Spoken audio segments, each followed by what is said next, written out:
اور اس کے پاس کچھ اور چیزیں بھی تھیں، تمہیں نظر نہیں آ رہی، میں دیکھ کر پیچھے ہوا ہوں۔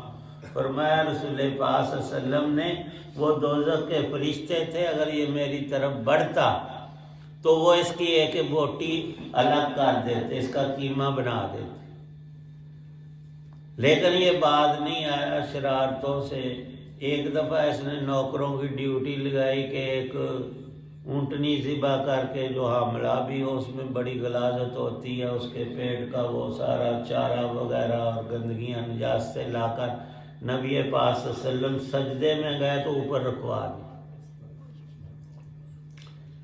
اللہ تعالی شانہ نے ان آیات میں ارشاد فرمایا ہے کہ وہ ہمارے رسول اس کی خیر خواہی کرتے ہیں، اس کو سیدھی راہ بتاتے ہیں، اللہ کی عبادت کرتے ہیں، اور یہ ان کو اللہ کی عبادت سے روکتا ہے۔ تو اب تم ہی فیصلہ کرو کہ یہ کتنی گستاخی رب اور رسول کی کر رہا ہے، قابل سزا ہے یا نہیں۔ فرمایا کل قیامت میں تو ہوگا ہی کہ ہم یہ معزز بنتا ہے، میں بڑا عزت والا ہوں، ہم اسے ایسی ذلت سے دوچار کریں گے کہ ہمارے سپاہی دوزخ کے فرشتے اسے پیشانی سے پکڑ کر گھسیٹیں گے اوندے منہ اور ڈالیں گے آگ میں، اور وہ کوئی سزا دنیا کی 2-4 دن، سال، 10 سال کی نہیں، ہمیشہ ہمیش کی ہوگی۔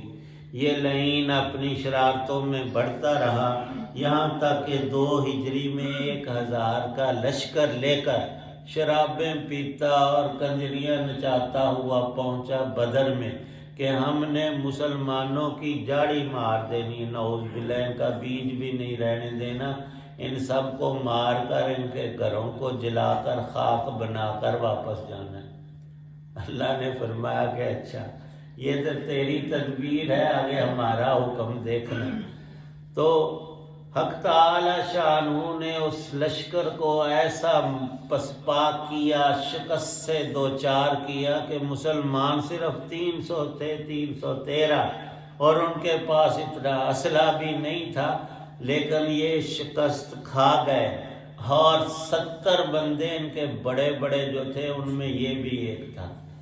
اس کا جو اونٹ تھا، اس نے اس کو نکیل، وہ جو ناک میں ڈالتے ہیں وہ سونے کی بنوا کر ڈالی ہوئی تھی، اور بڑی ہی اکڑ تھی، حد سے زیادہ۔ فرمایا تھا نبی پاک صلی اللہ علیہ وسلم نے، ایک تھا فرعون موسیٰ علیہ السلام کا، جب وہ اللہ کے عذاب میں آیا پکڑ کے اندر اور ڈوب رہا تھا پانی میں سمندر کے کنارے کے قریب، تو کہہ رہا تھا اب میں مان لیتا ہوں موسیٰ والے رب کو۔ فرمایا کہ میری امت کا بھی ایک فرعون ہے، وہ ہے ابو جہل۔ جب وہ قتل ہو رہا تھا بدر کے میدان میں، زمین پر گرا ہوا، پچھڑا ہوا اور زخمی حالت میں، اور عبداللہ ابن مسعود اپنی تلوار لے کر اس کی گردن جدا کرنے لگے کہ ظالم کہیں بچ نہ جائے۔ تو کہہ رہا ہے، آنکھیں کھول کر دیکھ رہا ہے حملہ کرنے کا، تو رہا نہیں، بہت خون اس کا نکل چکا تھا، بے بس، بے یار و مددگار وہاں پڑا ہوا ہے۔ ان کو کہہ رہا ہے کہ میری گردن نہ نیچے سے کاٹنا، پتہ چلے کسی سردار کی گردن ہے۔ اتنی اکڑ تھی اس مرتے ہوئے بھی۔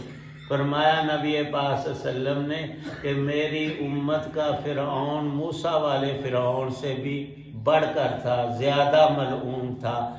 حضرت عبداللہ ابن مسعود نے اس کو رسی ڈالی، فرماتے میں نے تلوار ماری، میری تلوار تھی ذرا کمزور، وہ لگی بھی کندھے پر، یہ مرا نہیں۔ اس کے ہاتھ میں بڑی زبردست تلوار تھی مشہور زمان، وہ میں نے کھینچی اس کے ہاتھ سے اور اس کی گردن سر سے الگ کر دی، پھر میں نے اس کو رسی ڈالی اور گھسیٹ کر نبی پاک صلی اللہ علیہ وسلم کے پاس لائی۔ اللہ پاک یہاں ارشاد فرما رہے تھے کئی سال پہلے کہ تیرا برا حال ہوگا ورنہ باز آ جا، باز نہیں آیا۔ اللہ نے حکم فرمایا آپ نماز پڑھیں، آپ کا تو یہ بال بھی پیکا نہیں کر پائے گا، آپ نماز پڑھتے رہے، اور امت کو بھی یہی حکم ہوا کہ وسجد جب بھی تم سجدہ کرو گے اللہ کی مزید رحمتیں، ایمان کا نور بڑھے گا، اور نماز کسی طرح بھی خسارے کا کام نہیں، فائدہ ہی فائدہ ہے۔ وقت رب، یہاں سورت مکمل ہو رہی ہے، ابھی دعا کرتے ہیں، پھر ایک سجدہ کریں گے، یہ 14واں آخری سجدہ ہے قرآن پاک کا۔ زندگی رہی تو انشاءاللہ پھر بڑے عرصے کے بعد 9ویں پارے میں پہلا سجدہ آتا ہے۔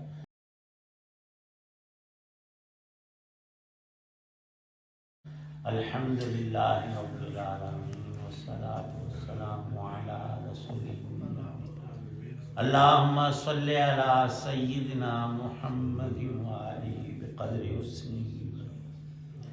یا اللہ پاک جتنے حضرات دعا میں موجود ہیں سب کی نیک دعاؤں کو قبول فرما، بیماروں کو شفا عطا، سب بیماریوں سے ہماری حفاظت فرما، ایمان کامل نصیب فرما، بدن کی سلامتی صحت عطا فرما۔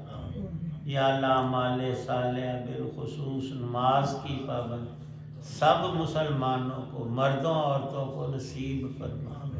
قرآن پاک کے درس کی یا اللہ بعافیت تکمیل نصیب فرما، اور بار بار پڑھتے رہنے کی توفیق عنایت فرما۔ کرم فضل کا معاملہ فرما، ہمارے والدین سب مسلمانوں کی بخشش فرما، مظلوموں کی مدد فرما۔ فلسطین، غزہ، کشمیر، دنیا بھر کے مسلمانوں کو ظلم سے نجات عطا فرما، اہل ایمان کو غلبہ طامہ نصیب فرما، شوکت سطوت عطا فرما، دنیا آخرت کی سب خیر بلائیاں شرور سے حفاظت فرما۔ قرآن پاک کا نور ہمیں ہمارے سینوں میں، دلوں میں، نسلوں میں، گھروں میں، ہر جگہ نصیب فرما۔ صلی اللہ تعالی علی خیر خلقہ محمد وعلی آلہ وصحابہ واہل بیتہ، آمین آمین۔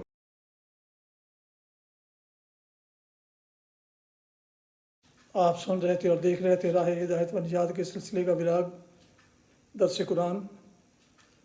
آج کے درس میں سورہ علق کی آیات مبارکہ 6 تا 19 کی تلاوت، ترجمہ و تفسیر بیان کی گئی۔